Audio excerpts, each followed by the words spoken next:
How's it going, guys? And welcome to the showdown between the Skaven, led by Lord Skrolk, and the Greenskins, who are going to be led by GRIMGOR Ironhide. So let's jump right into this match, guys, and have some fun. So over here in Vanguard, I do have two groups of the Gutter Runners with Poison. I definitely like them quite a bit in this matchup. So firstly, 26 melee attack, 28 melee defense, and 28 weapon strength plus poison attacks. So they apply poison in both their melee as well as their ranged attacks, and they also have that really annoying debuff, which is the, strength and not strength in numbers, it is the Snare Net. So pretty much anything that comes in with 45 meters of them is going to have their speed slowed by 18% on top of the poison.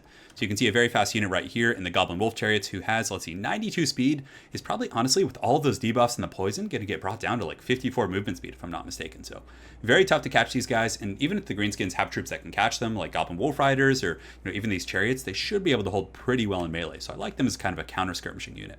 So you can see we're going to be fending off the Chariots here. In the front line, I decided to get a bit of a diversified front line. I have some Plague Monks here who typically do pretty bad against Black Orcs, but they do well against like Biggins and most Greenskin troops. But against Black Orcs, you can use Wither with Scroll. Granted, I don't know if you want to rely on that, but it can do an okay job. One group of Stormvermin with Swords and Shields in the middle who will do very well against Biggins and Savage Orcs and units like that. But unfortunately, there are a couple Black Orcs here and Arachnok Queens who will really munch through these filthy rats. I do have Lord Skrolk right here, the Plague Rat with all of his goodies, and he did get the Libru Bubonicus nerfed pretty good in the most recent, what is it called, Steps of Isha patch. So it's about like 25% less effective. I think they took like 5 seconds off the duration of 20 seconds. I can't remember what the overall nerf was, but pretty substantial there. I do have an Assassin with Trophy Heads and the Ribahide Talisman. Very good for taking out like Greenskin casters. Using the Trophy Heads periodically on GRIMGOR is going to be pretty good for mitigating his effectiveness, especially since he is quite a bit stronger than he used to be. So they did increase his mass, so it's not as easy to just cycle charge and knock him over. And he does also have 500 weapon strength, so he can be a force to be reckoned with in the middle. I do have a group of Rat Ogres here just to give me some additional armor piercing and mass in my army. One Doom Wheel, obviously very good against Black Orcs and Biggins and troops like that. Some Halberds in the back, Stormvermin, who are going to be defending the Warp Lightning Cannon. So early on in the days, like when the Skaven and Greenskins first started fighting, I suppose, in Warhammer 2, one of the matchups seemed really tough for the Greenskins, but people quickly learned that just bringing the Arachnok Queen or Arachnok Spiders is a very good answer. I mean, they can munch almost everything the Skaven have, but the one thing that the Skaven have to really shut them down is the Warp Lightning Cannon and Poison Wind Globadier. So my mistake this game, I guess, was not bringing more of these Warp Lightning Cannons, but hopefully the Rat Ogre plus the Doom Wheel with its AP and maybe some of these Halberds can deal with the Spider here. So more Goblin Wolf Chariots coming in over here on the flank, but that's pretty much it for my army. So guys, I'm actually facing off against the mighty Gobbo King. So you can see he's bringing his signature Goblin Wolf Chariots. Looks like he does have some over here. Some Wolf Riders coming from all sorts of angles right here. So it's just a madhouse right now. So for his army, he has a Black Orcs and Biggins in the front line, a very heavy-duty Greenskin front line, 2 Arachnok Queens, GRIMGOR Ironhide. He has the Little Wah with Sneaky Stabbin' and Itchy Nuisance. That's pretty much it. So without further ado, guys, let's get the show on the road. So initially, you can see the Chariots pull in here, doing some pretty good damage against my Plague Monks. In the back, he's just using all his resources to shut down the Warp Lightning Cannon. Because if he can't shut it down, then it's pretty much going to be almost impossible for me to kill these Arachnok Queens. I just simply didn't have the stopping power in my main troops. I mean, I have some Stormvermin, but the Stormvermin are going to get chopped up by the Black Orcs and other troops, so I really need to keep this online. As such, you can see my Stormvermin with Halberds here are going to be defending the Warp Lightning Cannon, pushing off that group. In the back, it's also going pretty well. That Goblin Wolf Chariot's pretty much offline, and my Gutter Runners with Poison are just kiting these guys and getting some really good skirmish. But these Queens are so tough to take down for the Skaven. 150 armor. You can see he's just going to come back here and just start manhandling some of these Rat Ogres, who do have good AP, and you can bring like 2 or 3 Rat Ogres in this matchup, and honestly, I think that might be a little bit more optimal, but nonetheless, we're doing pretty good over here on the flanks. The Stormvermin have fended these guys off, and the Warp Lightning Cannon is back online. There's still some of these Gobbos fighting here, and you can see there's another group coming in, so I will be intercepting them with the Stormvermin, but he's just kind of pressuring from every angle, using all of his resources to shut that down. Definitely very well played by the Gobbo King there. In the main fight, it's a little bit of a wash. You can see the Plague Monks are doing pretty well against the Biggins here, but obviously the Black Orcs are just so kind of imposing. So I summoned some Clan Rats with Skrolk, just kind of using him in the center fight. These guys are shaken, so I figure one hit with the Contamination will rout them off and help me win that battle. But here it's actually not going terribly. He does get the Doom Wheel, which I was coming in and out of. The Biggins plus the Arachnok Queen and GRIMGOR were able to just push that thing off really well. So Arachnok Queens, guys, I'm telling you, if you're playing the Greenskin matchup here, just bring at least like 1 or 2. And even, one regular in the Queen who can get Spiders in the back line to really muck up the Warp Lightning Cannon is very powerful. But also make sure you're on a small map. If it's a very long map, Arachnok Queens are a little bit riskier because the Warp Lightning will get a lot more value. So in the back, the Warp Lightning Cannon crew has routed off here, and this is something that happens quite a bit. Even if you're defending it, you can come back and muck it up. They have very low leadership, and once they're off the cannon, you then grab some Goblin Wolf Riders or another troop to kind of chase them down.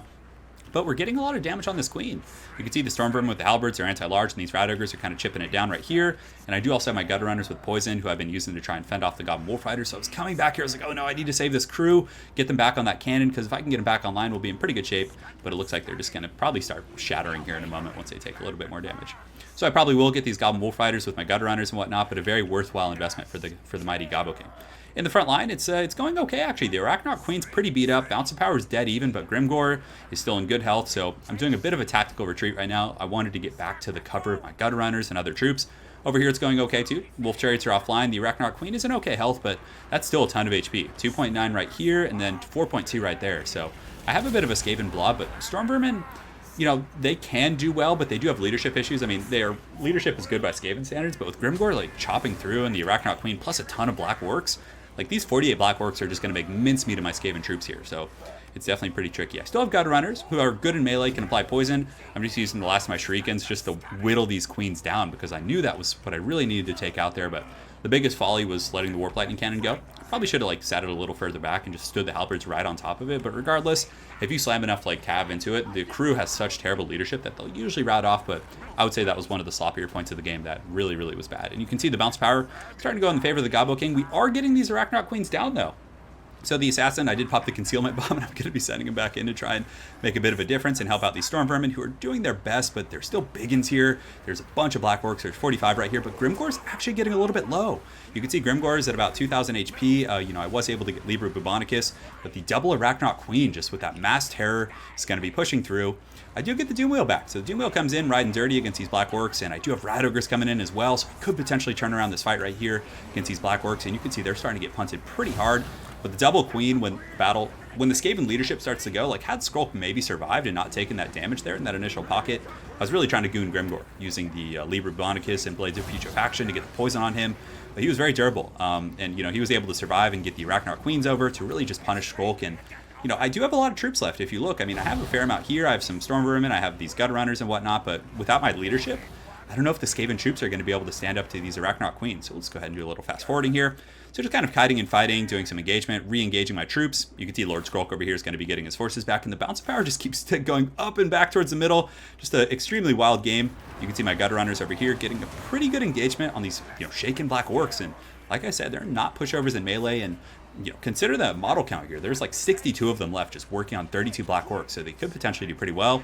I do get some Storm Vermin with the Stand Your Ground in here. I'm just doing my best to, you know, get these Queens down, but when the Queens are able to stand on top of Biggins and Black Orcs, there's not a whole lot I can do without Globadiers or Warp Lightning Cannons. So I do get these Storm Vermin here and do a bit of a rear charge on these Biggins, just trying to collapse this pocket here. Maybe this, like, kind of Zerg could potentially do something, but GRIMGOR is very tanky.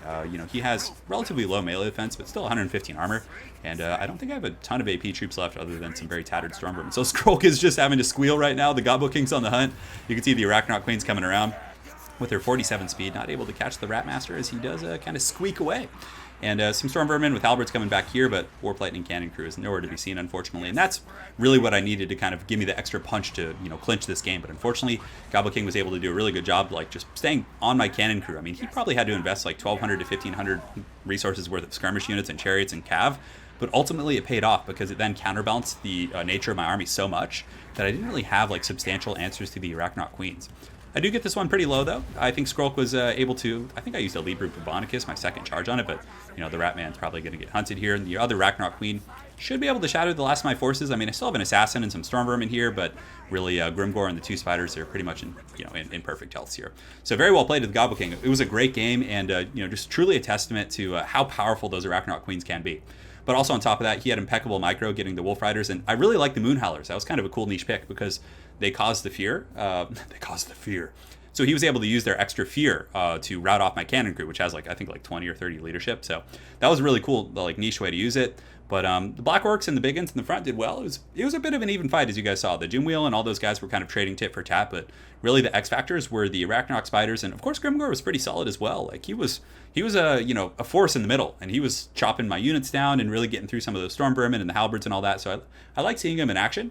I don't know if he would be the most competitive pick, but I mean, he's a lot better now. He's harder to knock over, so he can really just stand there and, like, I think it was GRIMGOR who was able to get a few really good chops in my Doom Wheel, if I'm not mistaken. So yeah, very well played, guys. Make sure to go check out the Gobbo King's channel. He has all kinds of awesome content, and we have some cool cool videos coming up as well. We're going to be doing a lot of like King of the Hill formats and like mini tournaments and things like that. So make sure to stay tuned, guys.